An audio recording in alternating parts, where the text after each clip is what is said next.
안녕하십니까. 이번 시간에는 이제 손실보상의 마지막 시간입니다. 희생적 침해에 대한 손실보상에 대해서 함께 살펴보도록 하겠습니다. 우리 이제 수용유사적 침해에서는 손실보상에 관한 이론을 우리가 수용유사 침해 이론이라고 하고, 수용적 침해라는 것이 있었죠. 간접적 침해, 비의도적 침해. 그에 대한 손실보상에 관한 이론을 우리가 수용적 침해 이론이라고 합니다. 그리고 희생적 침해, 이러한 상황에 대한 손실보상에 관한 이론을 우리가 희생보상 이론이라고 합니다. 그런데 희생적 침해의 상황은 과연 어떤 상황인가? 이것은 비재산권 침해가 발생을 했는데 재산권 침해가 아닌 겁니다. 비재산권 침해입니다. 그런데 그것이 특별한 희생을 동반하는 경우에 역시 손실보상이 가능한가? 이 같은 문제가 있을 수 있습니다. 먼저 여러분들 전체적인 흐름 같이 한번 파악해 보도록 하겠습니다. 판서를 통해서 수용 유사적 침해 테마에서도 말씀드린 바와 같이 우리가 관련된 이론은 이미 앞에서 배웠고 문제가 출제되었을 때 여러분들이 어떻게 대처해야 될 것인가 그 길을 좀 제시를 해드리도록 하겠습니다. 수용 유사적 침해 테마에서 우리가 배웠던 대로 생각해 보시게 되면 공용 수용의 경우에선 보상 규정이 항상 있기 때문에 특별히 문제가 되지 않고 사용과 제한의 경우에 있어서 과연 별도의 보상 규정이 그 개별 법률에 있는가 재산권 제한 법률에 보상 규정 유무를 우리가 파악을 하게 됩니다. 여기서 입법자가 보상 규정을 두지 않았다라고 하게 되면 원칙적으로 보상이 따로 필요 없다라고 파악을 한 것인데 정말 그런 것인가 보상 필요성 인정 여부에 대한 논의를 들어가게 되고 이것이 바로 공공필요, 적법한 공권력의 행사, 재산권에 대한 의도적 침해 그리고 특별한 희생을 의미하는 것이었습니다. 이와 같이 보상이 필요하다라는 것은 이제 더 이상 사회적 제약의 문제가 아니라 이것은 공용 침해에 해당하는 상황이다라는 것이죠.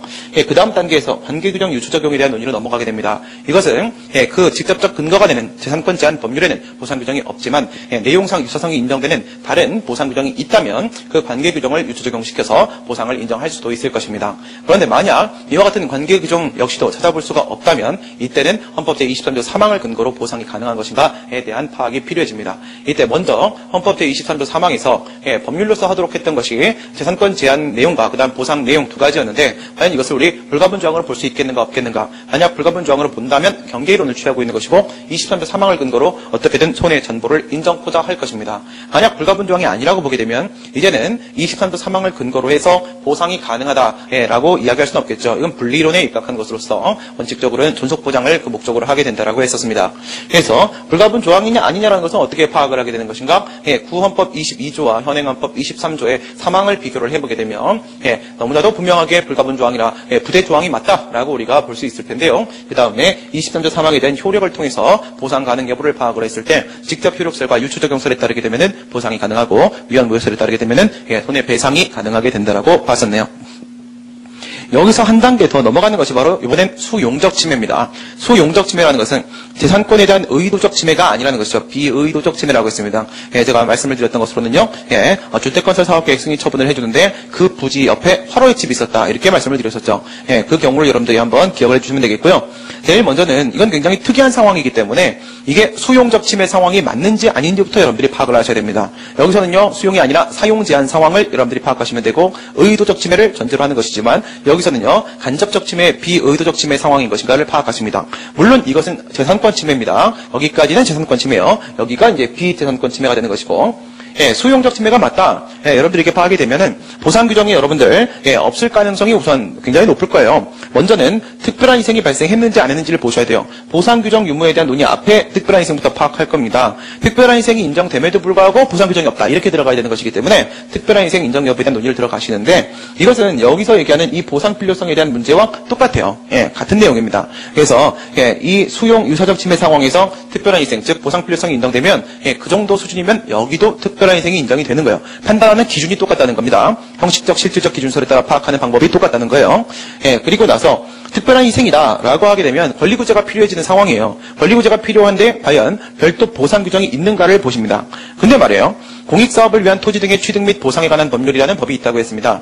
만약 이게 공익사업 과정에서 발생하는 수용적 침해 상황이라고 하게 되면 보상 규정이 있는 겁니다. 토지취득보상법 79조에 보시게 되면은 거기에는 이 수용적 침해에 따른 보상 규정들이 있습니다. 그래서 공익사업과 관련된 문제면 보상 규정이 있어요. 여기서 끝나는 겁니다. 근데 그게 아니라 이 공익사업을 위한 토지 등의 취득 및 보상에 관한 법률이 적용되는 상황이 아니라면 다른 개별 법률이 바로 재산권 제한 법률의 상황으로 등장을 하고 있다면 그때는 보상 규정이 없어지게 됩니다. 이때 관계 규정을 통해서 역시 보상 가능 여부를 파악을 하게 돼요. 여기서도 관계 규정 논의를 하고 여기서도 관계 규정 논의를 하는 것은 여기서 관계 규정을 적용시켜서 보상을 인정한 판례가 있고 여기도 관계 규정을 적용시켜서 보상을 인정한 판례가 있기 때문에 이 논의들이 포함이 되는 겁니다. 그러면 여기서 관계 규정이 바로 뭐냐면 바로 위에서 얘기했던 그 토지취득보상법 79조인 겁니다. 다른 법률이 적용될 때는 보상 규정이 그 해당 법률에는 없다고 했어요. 근데 그 토지취득보상법 79조가 바로 뭐가 된다? 관계 규정이 되는 겁니다. 관계 규정이 이걸 근거로 판례가 보상을 인정을 하게 됩니다. 근데 만약에 이 관계 규정이 적용될 수 없는 상황이라고 하게 되면 있긴 있는데 그 79조에도 위임받은 이제 시행령 규정들이 쭉 있는데 거기도 수용적 침해 상황을 상정을 해놓긴 했지만 요건이 있어요. 요건이. 그래서 그 요건에 해당하지 않으면은 그러면 결국 어떻게 돼요? 관계 규정을 통한 보상이 불가능해질 수가 있는 겁니다. 관계 규정이 있긴 한데 그 안에 요건이 있기 때문에 요건에 해당 사항이 없으면 또 이걸 적용시킬 수가 없어요. 그때는 이제 또 헌법 제23조 3항의 문제로 넘어가게 됩니다. 다만 이 헌법 제23조 3항을 논의할 때 앞에처럼 불가분조항 논의를 하지 않는 이유는 무엇이냐면 지금 수용적 침해는 엄연히 23조 3항 문제가 아닌 겁니다. 여기서 수용 유사적 침해 논의를 할 때 이걸 얘기했던 건 바로 뭐냐면 이게 수용이 아니라 사용과 제한의 문제이긴 하지만 우리 헌법 23조 3항에는 엄연히 사용과 제한을 포함하고 있습니다. 그러니까 특별한 희생이 인정되는 사용 제한, 내용 제한의 상황이라고 하게 되면 이건 분명 23조 3항 영역 문제가 맞고요. 그러면 23조 3항이 불가분 조항이냐 아니냐라는 판단이 필요해질 수밖에 없어요. 하지만 여기서 23조 3항에 대한 논의를 꺼낸다라고 해서 이것이 23조 3항 영역의 문제라고 말하는 것은 아닙니다. 23조 3항 영역의 문제는 아닌 거예요. 그래서 헌법 제23조 3항을 근거로 해서 과연 여기서 이걸 근거로 보상을 인정할 수 있겠는가 이런 문제가 생기는데 요건 좀 이따 우리가 또 학설을 따로 한번 확인을 해보도록 하겠습니다. 그 다음 이 희생적 침해에 대한 문제로 넘어오게 되면 요거는 수용적 침해에 대한 논리 흐름과 동일합니다. 역시 이것은 굉장히 특별한 상황이기 때문에 희생적 침해 상황이냐 아니냐부터 여러분들이 파악을 하십니다. 여기서 신체상 법익이나 생명상 법익이 침해되는 경우도 있을 수 있고 또는 명예나 신용 등이 침해되는 경우도 있을 수 있습니다. 어쨌든 재산권 침해는 아닌 겁니다. 재산권 침해는 아닌 희생적 침해 상황이 발생을 했습니다. 근데 그것이 특별한 희생을 동반하냐 그렇지 않느냐 이 판단이 똑같이 필요하겠죠. 특별한 희생이어야지만 비로소 권리구제가 필요해지는 거니까요. 여러분 우리가 독일의 프로희생 일반 난태법 74, 75조를 얘기했는데 거기에는 희생보상제도에 대한 내용이 있습니다. 희생보상제도 그게 뭐냐면 이 희생적 침해를 말하는 것이 아니라 특별한 희생이 발생했으면 국가가 보상한다 이거예요. 국가 때문에 특별한 희생이 발생했으면 뭐든 좋다 이겁니다.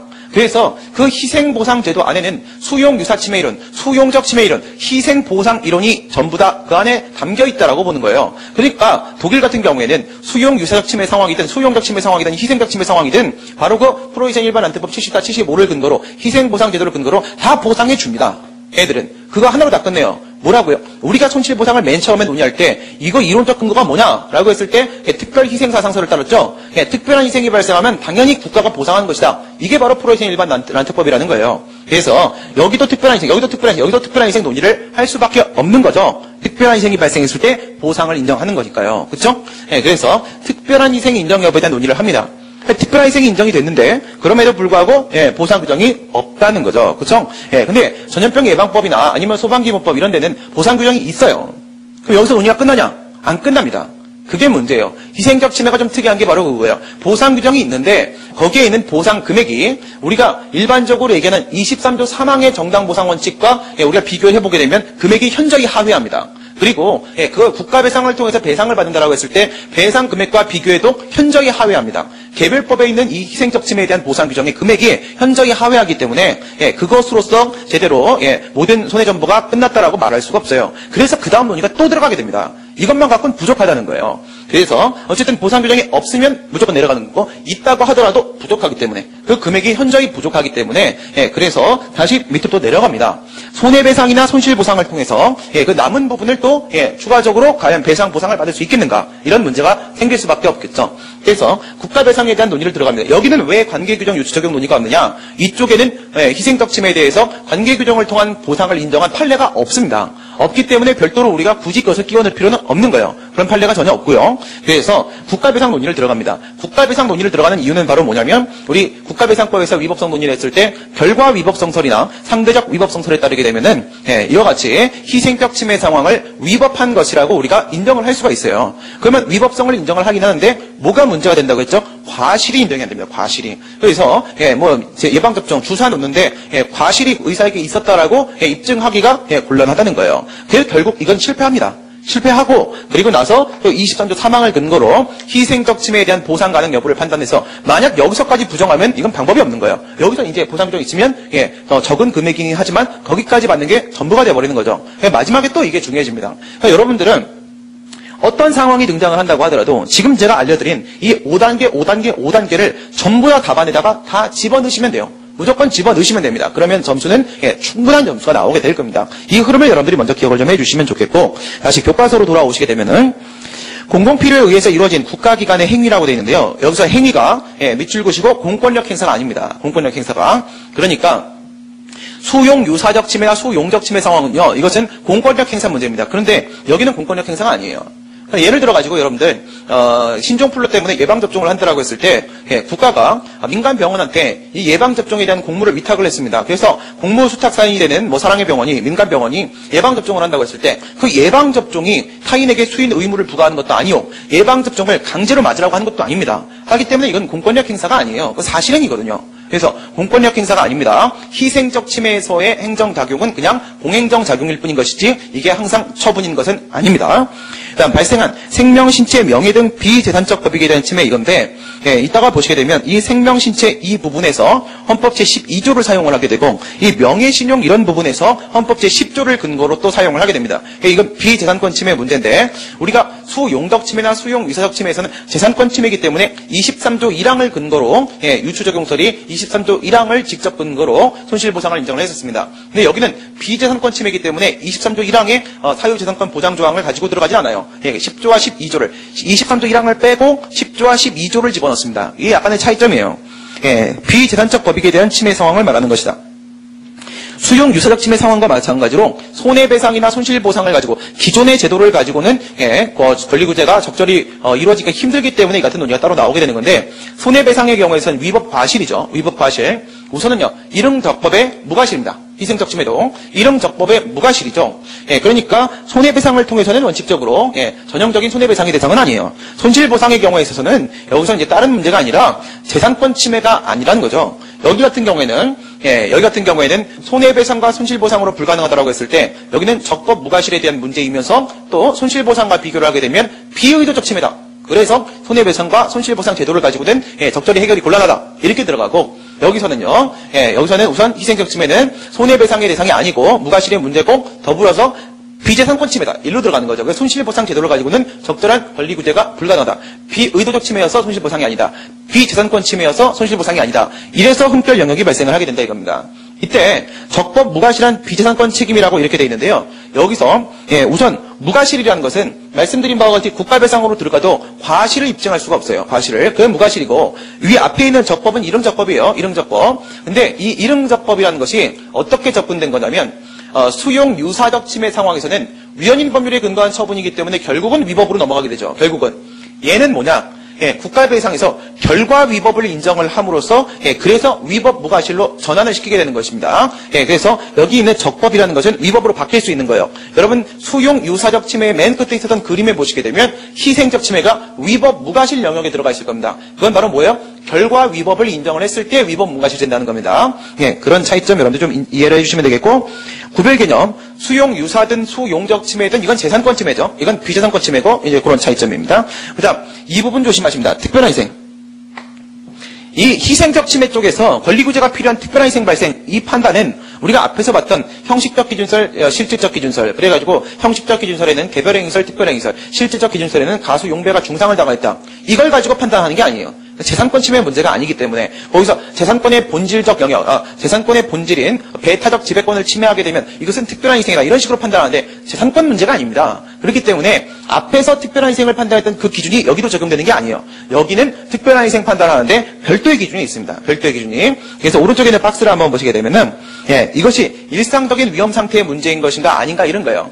그러니까 우리가 학교에서 말이죠. 학교에서 체육 시간에 체육을 하다가 철봉에서 떨어져서 다리가 좀 다쳤습니다. 이거 일상적인 위험 상태입니다. 이거는 희생적 침해가 특별한 희생까지 거기까지 달했다라고 볼 수가 없어요. 근데 학생이 체육 시간에 만약에 오래 달리기 하다 죽어버렸다.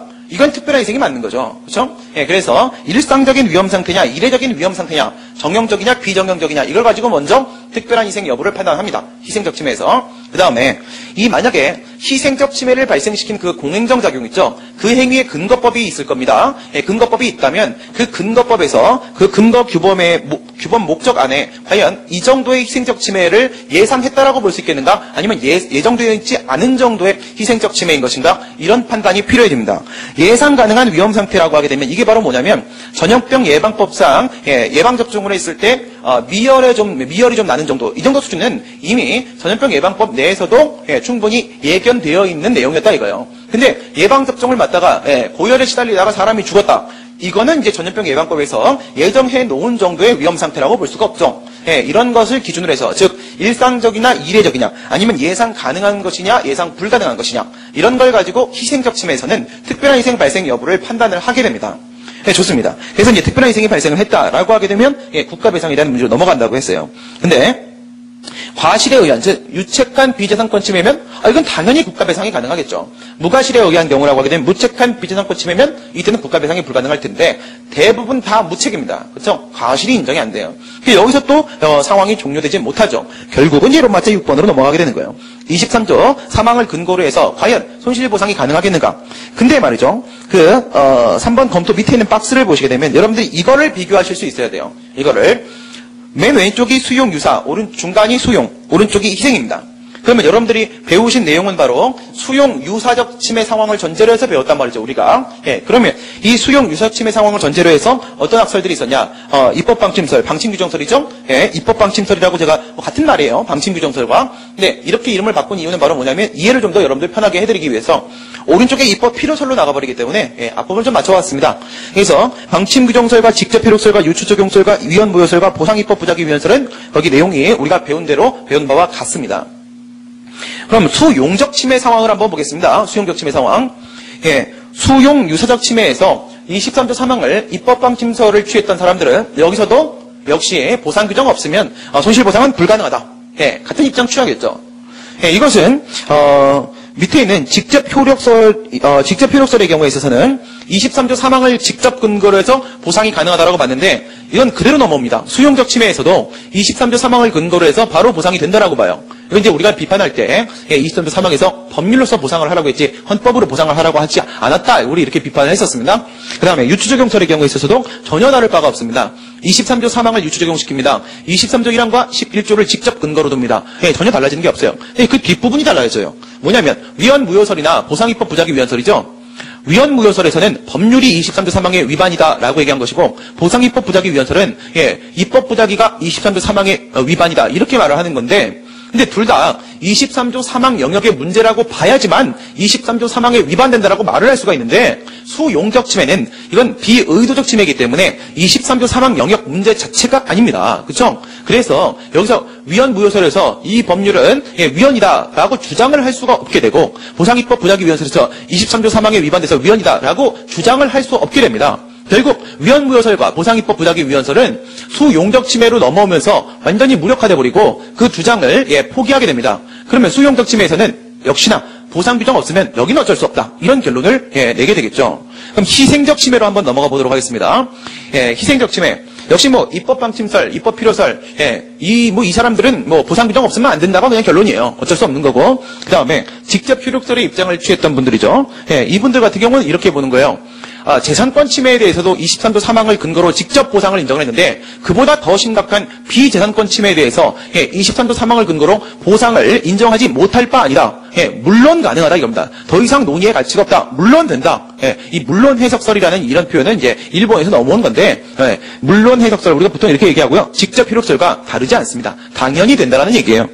근데 이제 유추적용설이 좀 달라집니다. 유추적용설이 수용 유사적 침해나 수용적 침해에서는 23조 1항과 11조, 즉 재산권 보장 및 공평부담의 원칙을 근거로 직접 근거로 하고 23조 사망을 유추적용을 시켰었는데 여긴 재산권 침해가 아니기 때문에 명예신용 등이 침해되면 10조, 그다음 생명상, 신체상 법익 침해에 문제게 되면 12조 이렇게 들어가서 10조, 11조, 12조입니다. 10조, 11조, 12조를 직접 근거로 하고 23조 사망을 유추적용시켜서 이렇게 해서 보상을 인정을 하자. 이런 주장으로 약간 변형됩니다. 그 다음에 나머지 것 위헌무효설이나 보상입법부작위위헌설은 수용적 침해 상황과 마찬가지로 희생적 침해는 비재산권 침해이기 때문에 23조 3항의 영역 문제가 아니다 이거예요. 문제가 아니기 때문에 그 법률이 위헌이다 또는 입법부작위가 위헌이다라고 말할 수가 없게 되죠. 결국은 여기서도 입법필요설의 입장, 보상 규정 없으면 어쩔 수 없다. 이게 결론으로 맺어질 수밖에 없는 겁니다. 근데 이제 독일의 경우에 있어서는 74, 75조가 뭐라고요? 희생보상제도. 국가의 어떠한 행위로 인해서 특별한 희생이 발생했으면 국민에게 당연히 보상 인정하는 거예요. 당연히.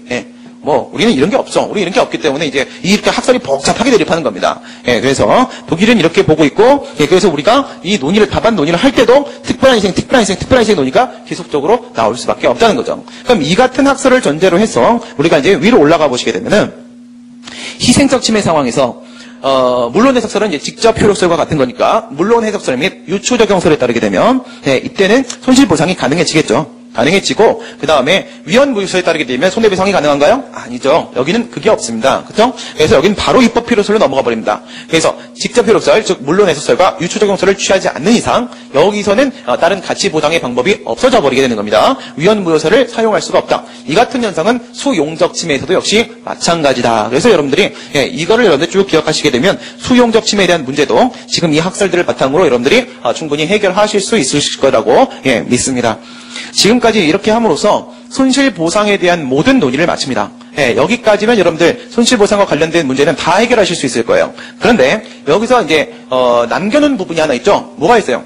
맨 처음에 우리가 손실보상 이야기를 하면서 협의의 손실보상과 보상금 증액 청구에 대한 문제 두 가지가 있다고 했어요. 손실보상에 대한 내용은 지금껏 우리가 했던 건 다 뭐예요? 협의의 손실보상이에요. 보상받을 수 있냐 없냐 이거죠. 금액에 대한 문제는 우리가 아직 터치하지 않았습니다. 이 보상금 증액과 관련된 문제는 어디서 배운다? 당사자 소송에서 배운다. 당사자 소송에 가게 되면 보상금 증감 청구소송과 관련돼서 형식적 당사소송을 배우게 되는데 거기 가서 제가 아주 자세하게 설명을 해드리게 될 겁니다. 보상금 증액 청구에 대한 문제는 뒤로 돌립니다. 협의의 손실보상과 관련된 모든 문제는 여기서 마치도록 하겠습니다. 수고들 많이 하셨습니다. 수고하셨습니다.